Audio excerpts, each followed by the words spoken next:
Welcome back to the channel, everyone. It's January 1st, 2024. I hope you all had a safe, healthy, and happy new year. I can't believe how quick 2023 went. Well, now that it's 2024, that means I'm starting off the new year with my top 100 games of all time. So I'll go into a little background on what I used to rank my games. I use pubmeeple.com. You post your Board Game Geek account on their website. They give you all your games and they give you a little ranking system, and it works awesome. I love it. So let's get started pretty quickly on here. So we're gonna do my number 100 through 91. So number 100 is going to be Space Base. This took a little bit of a dive from last year. The Space Base is a engine building card game where you're building up these different types of spaceships and you're rolling dice, and you're gathering the resources from the dice, assigning them to your ship, and your opponents are also benefiting from it. It's a really intriguing little, not really little, it's a bit of a table hog, but it's a nice card game that I enjoy a lot. If I played it a little bit more, it probably would be higher on this list, but it's a game I really highly suggest you guys check out. From John D. Clare, who's been knocking it out of the park lately with some of the games he's come out. But yeah, that's going to be number 100, Space Base.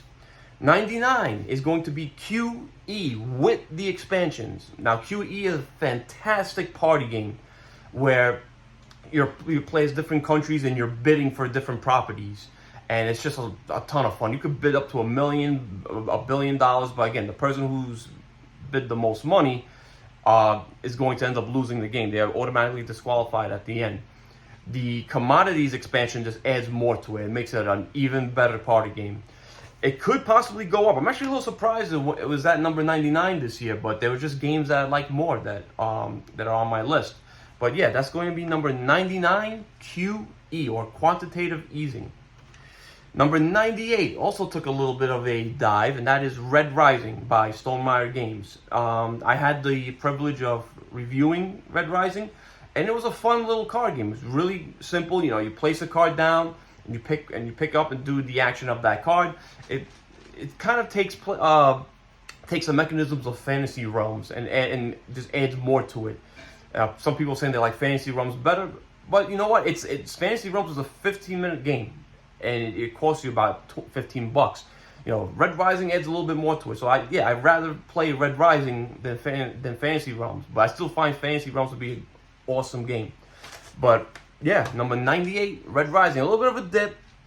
Maybe if they add an expansion, it could go up a bit, but maybe it could possibly lose its spot next year. Number 97. Now, the reason I think this dropped for me is because I haven't tabled it, but this is a really fun deck building game by Leader Games, and that is Fort.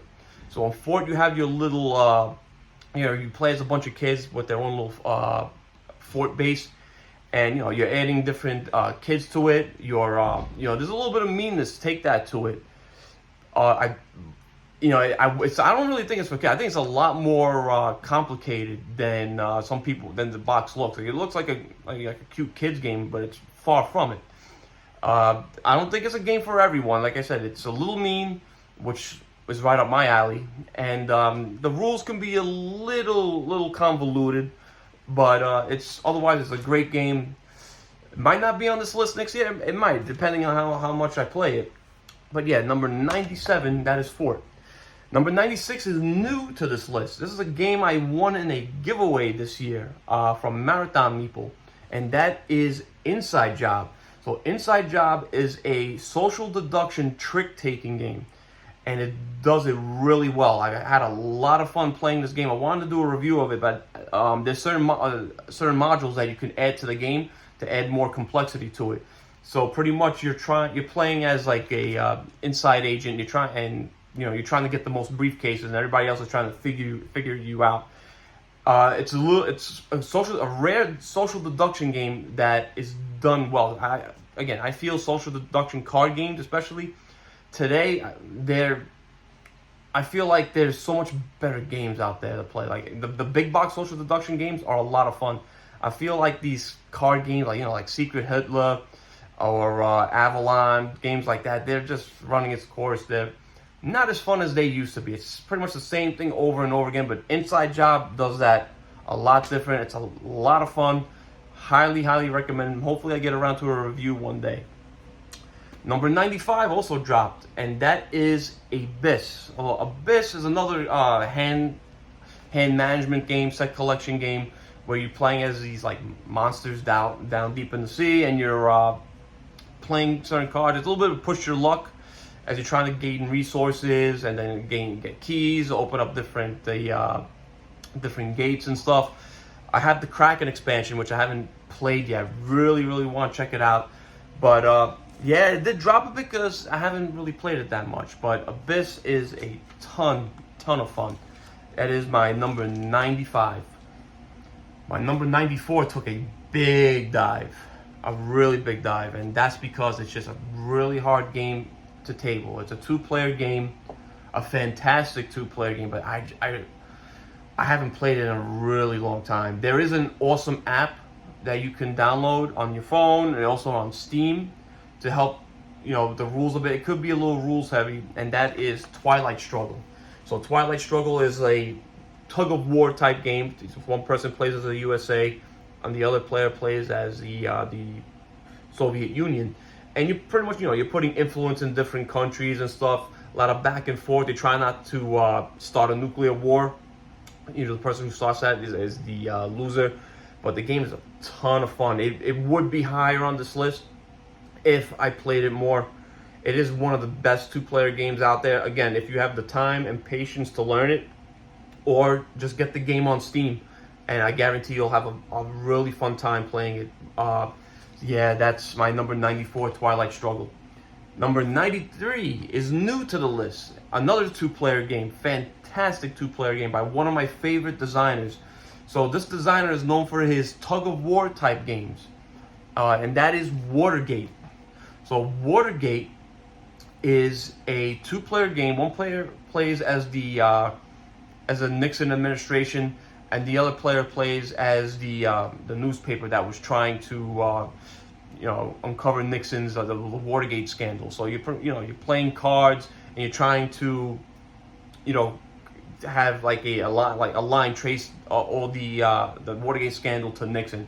Game really took me by surprise because again, two-player games are hard to table for me. I don't, my wife plays, but a game like that would be too difficult for her. So, but when I table that game, oh man, it's so much fun. It's one of the best two-player games out there. It might go up on my list next year. That is number 93, Watergate. Number 92 is also new to my list this year. It's a pretty old game, but I still think it holds up to this day. I think Trick or Treat Studios just did a reprint of it, and that is Gold West. So Gold West is a resource management game. You're trying to build up your little mining empire. You're placing your settlements or your tents on certain hexes to gain more resources. I mean, yeah, there are better games out there, but I still find it's a very rules simple game. It plays pretty quick. You can play in about 90 minutes, maybe even less than that.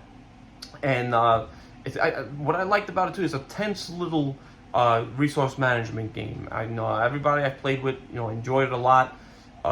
Makes a great, family game too. I didn't think it was too rules heavy. I think it goes above, a gateway game. So if you want to get somebody into this hobby, get them into a gateway game, and this is the step up after that.